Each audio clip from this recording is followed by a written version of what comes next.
En este podcast hablaremos sobre la teoría de Goffman, en específico sobre su libro titulado La presentación de la persona en la vida cotidiana.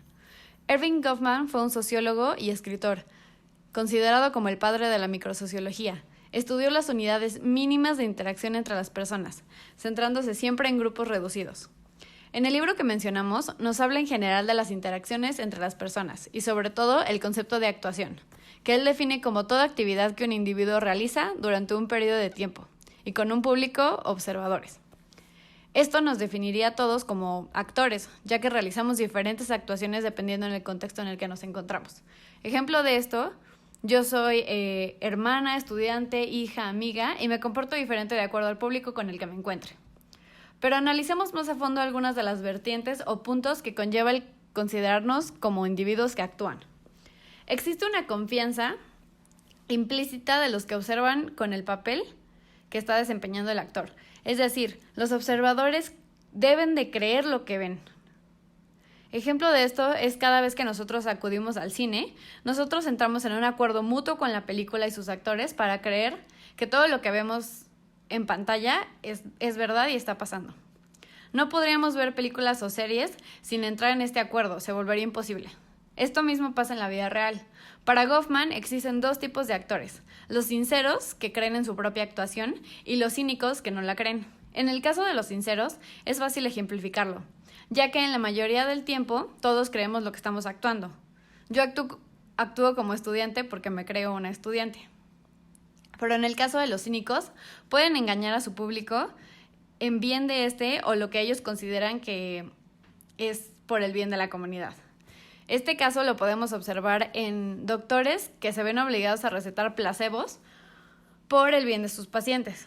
También ejemplo de esto en alguna película es El Guasón, que en muchas ocasiones debe de fingir varias situaciones, verse y actuar de manera normal por el bien del plan que quiere lograr.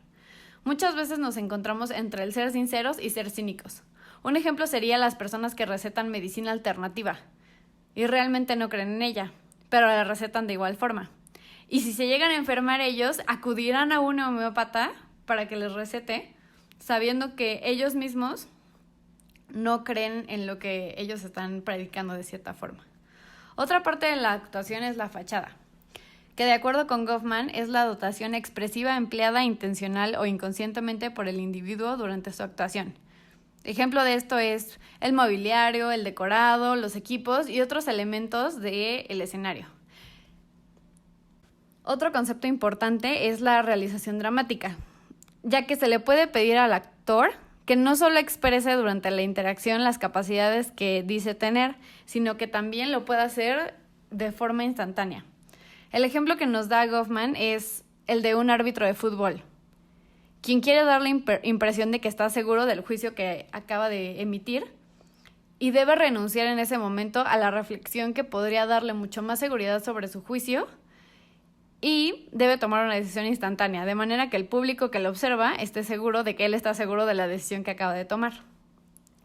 La dramatización del trabajo en algunas ocasiones constituye un problema. Por ejemplo, en el caso de los restauranteros, que no tienen forma de dramatizar su trabajo porque los clientes no ven todo lo que conlleva que el plato llegue a su mesa. Ahora Emilia nos hablará un poco sobre la idealización y lo que opina Goffman sobre ella. La idealización es cuando existe una expectativa social respecto a la imagen y el comportamiento de un individuo. Es una fachada preconcebida. En la presentación de la persona en la vida cotidiana, Goffman dice respecto a la idealización que cuando el individuo se presenta ante otros, su actuación tenderá a incorporar y ejemplificar los valores oficialmente acreditados de la sociedad. Esto quiere decir que la sociedad ya tiene ciertos valores ideales respecto a las personas que la integran y a los modales que éstas suponen adoptar. Entonces, si yo me identifico con determinado grupo social o estereotipo, aunque no toda mi personalidad sea adecuada a sus valores, cuando esté actuando frente a quien tiene expectativas de mí respecto al estereotipo, yo adoptaré absolutamente todo el modelo. Goffman dice: si un individuo ha de expresar estándares ideales durante su actuación, tendrá entonces que abstenerse de la acción que no es compatible con ellos o encubrirla. En otras palabras, si yo quiero representar a un personaje que ya está estereotipado, es decir, que está idealizado, tengo que hacerlo de una manera en la que sea totalmente coherente. Por ejemplo, si yo voy a interpretar a una típica niña bien que viene de escuela católica, que tiene muchos valores y que es muy moralista, etcétera, no voy a ir al antro y agarrarme con la primera persona que se me cruce enfrente. ¿Por qué? Porque si las demás personas ven que yo hago eso, va a ser incoherente con mi pensamiento, o más bien con mi personaje, y entonces va a levantar sospechas, va a levantar dudas. Cuando interactuamos, los ideales están presentes todo el tiempo y los adoptamos cuando sabemos que pertenecemos a ellos, y también tratamos a los demás de acuerdo a ellos. El actuante debe ofrecer el tipo de escenario que materialice los estereotipos externos de destrazada pobreza del observador. E incluso debe ocultar conductas incompatibles con el estereotipo que se quiere alcanzar. Por ejemplo, en las películas populares todo el tiempo hay estereotipos para que la audiencia comprenda la trama e incluso pueda sentirse identificado con los personajes. Y estos serían, pues, los ideales. Y ahora, el mantenimiento del control expresivo. Para explicar este concepto, Goffman ejemplifica con una pieza musical. Cuando se interpreta una pieza, la composición está conformada por notas que son consonantes, o sea, que están en la misma tonalidad y por eso suenan bien. Pero si en un momento el músico toca una nota que no forma parte de la tonalidad o se desafina, se dice que es disonante o no es coherente con la composición.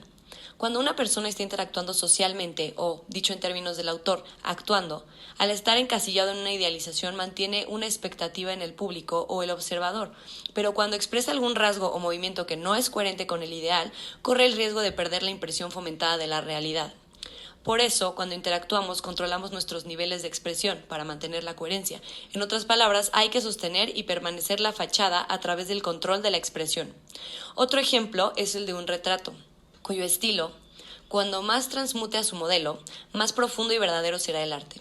Por ende, si uno se expresa o se viste de tal forma que represente perfectamente bien a su modelo, será creíble. Por el contrario, si llega a fallar, será un mentiroso o un cínico. Cuando vemos a un vagabundo en la calle, esperamos ropa rasgada, mal olor y a veces piden limosna. Pero si este mismo vagabundo se aparece con unos buenos pantalones, una camisa y se lava la cara, puede que nos haga dudar de su identidad e incluso es menos probable que consiga limosna, porque no está representando su modelo. Y bueno, retomando el término mentiroso o cínico, llegamos al concepto de la tergiversación. La tergiversación es cuando hay una falsa fachada, o como diríamos casualmente, solo una fachada. Aquí los valores morales o ideales están en la fachada, pero no en la realidad. En palabras del autor, pensamos en una discrepancia entre las apariencias fomentadas y la realidad. En la tergiversación ya se sabe que hay una fachada y por lo tanto que hay una mentira. Y en este concepto la persona puede ser de dos formas: aquel que es el mentiroso y aquel que es un cínico. Esta persona que solo finge es el mentiroso.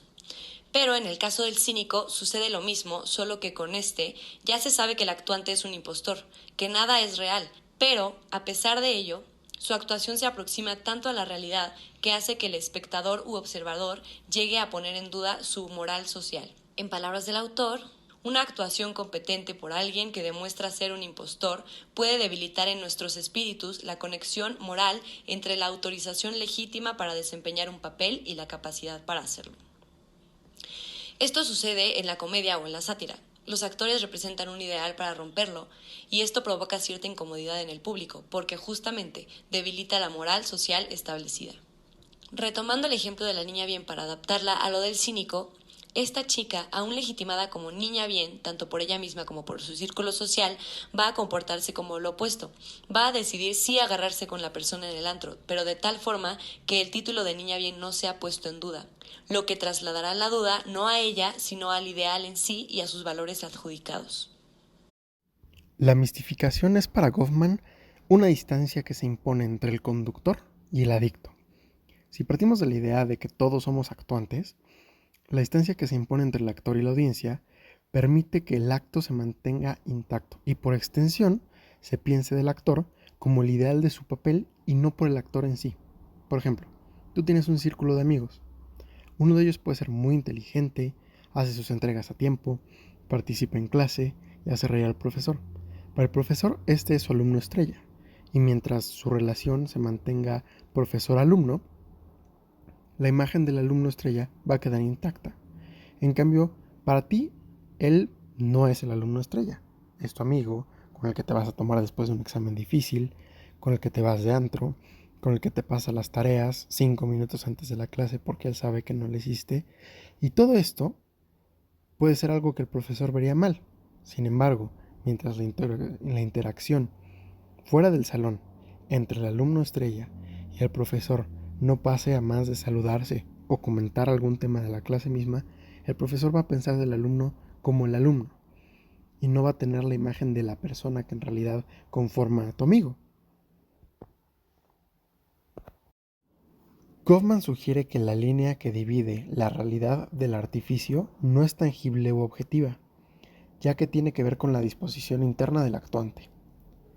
Si bien podemos pensar que en nuestro día a día actuamos como reacción a la situación que se nos presenta, ya conocemos todas las reacciones posibles de las que disponemos al enfrentar dicha situación.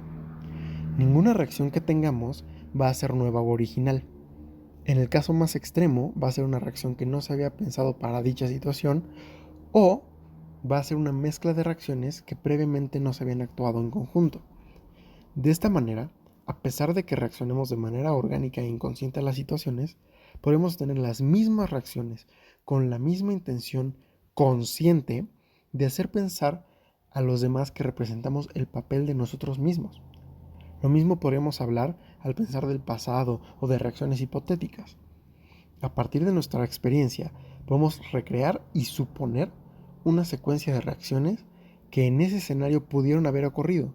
Y este escenario vamos a poder sentir las mismas emociones y sentimientos que pudimos haber tenido, a pesar de que este escenario no es real y lo estemos viviendo únicamente en nuestra cabeza. Goffman menciona que un equipo debe contar con ciertas características. Al analizarlas, noté que un ejemplo muy claro de lo que es un equipo se muestra en una serie llamada Alguien tiene que morir, dirigida por Manolo Caro. Esta serie relata la vida de una familia española, donde sus costumbres y tradiciones están muy marcadas. Los miembros de la familia tienen el poder de traicionar o desbaratar la representación mediante un comportamiento inadecuado. Representan a la clase alta del país y todo su círculo social, o como lo definiría Goffman, su interacción total con los demás participantes, es católico, autoritario, controlador. Por lo tanto, esperan que todos realicen las mismas actitudes dentro de su familia. Debido a esto, si alguien dentro del equipo, que en este caso es la familia, realiza un comportamiento inapropiado, expondrá a toda la familia, y el público dirá que toda la familia realiza comportamientos inapropiados. No solo se enfocarán en un individuo. Esto genera una dependencia recíproca. El esperar que el otro se comporte de manera correcta ante el público y los demás integrantes del equipo confían en el individuo.